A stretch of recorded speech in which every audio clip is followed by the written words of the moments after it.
Bonjour, je vous présente aujourd'hui l'analyse technique du SP500 tradable à partir de la plateforme de CMC Markets. Alors comme on va le voir, c'est globalement très bien, même si le diable se cache souvent dans les détails.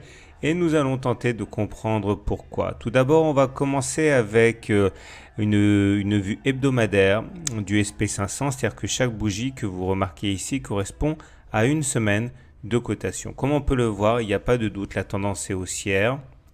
Et on le voit au fait que nous soyons au-dessus de la moyenne mobile à 30 semaines ici qui monte. Et tant qu'on sera au-dessus de cette moyenne mobile à 30 semaines qui monte, eh bien on considère qu'au regard de cet indicateur, la tendance est haussière.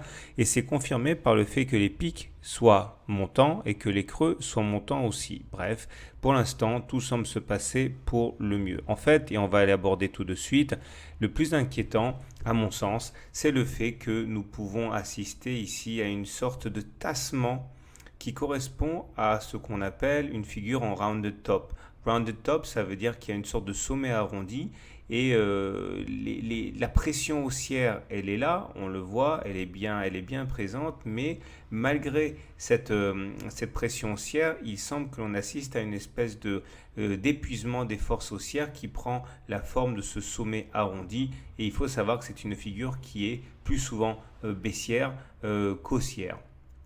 Remarquons maintenant en zoomant un petit peu que nous avons ici le résultat d'une double figure chartiste. Dans un premier temps, on a eu un biseau ascendant. Vous voyez ici, vous avez deux obliques qui montent et qui convergent. C'est un biseau ascendant.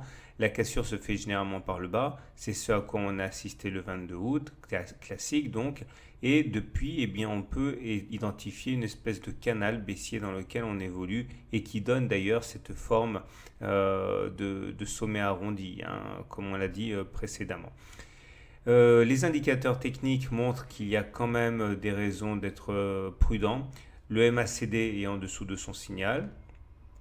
Le RSI est au-dessus de 50, ça c'est plutôt pas mal, mais le momentum est en dessous de 0, ça c'est moins bien. Donc globalement, le fait que le MACD en noir soit en dessous de son signal et que le momentum soit en dessous de 0 doit quand même inciter un petit peu à la prudence, surtout qu'il n'y a pas de divergence haussière.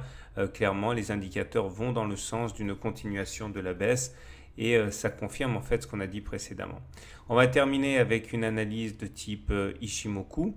Et l'Ishimoku ici montre que, comme pour l'analyse de la tendance en cours, eh bien, la tendance est haussière. On le voit au fait que nous soyons au-dessus du nuage. Tant qu'on est au-dessus du nuage, eh bien, il n'y a pas de doute et pas d'inquiétude à avoir. Surtout que c'est confirmé par la lagging span ici en bleu qui est au-dessus des cours. Donc, cours au-dessus du nuage, lagging span au-dessus des cours, ça veut dire que la tendance est haussière. Donc, à ce niveau aussi, il ne faut pas trop s'inquiéter pour l'instant. Ça tient. D'ailleurs, on a nos sentinelles haussières qui sont la Tenkan en marron et la Kijun. Vous voyez bien que quand ce n'est pas l'un, c'est l'autre qui retient les assauts baissiers. Pour l'instant, eh bien, on arrive à se maintenir au-dessus de la Kijun, au-dessus de la Tenkan. Donc, on n'a pas vraiment de doute à avoir. Donc, si on tire le bilan de tout ce qu'on vient de dire, tout est haussier.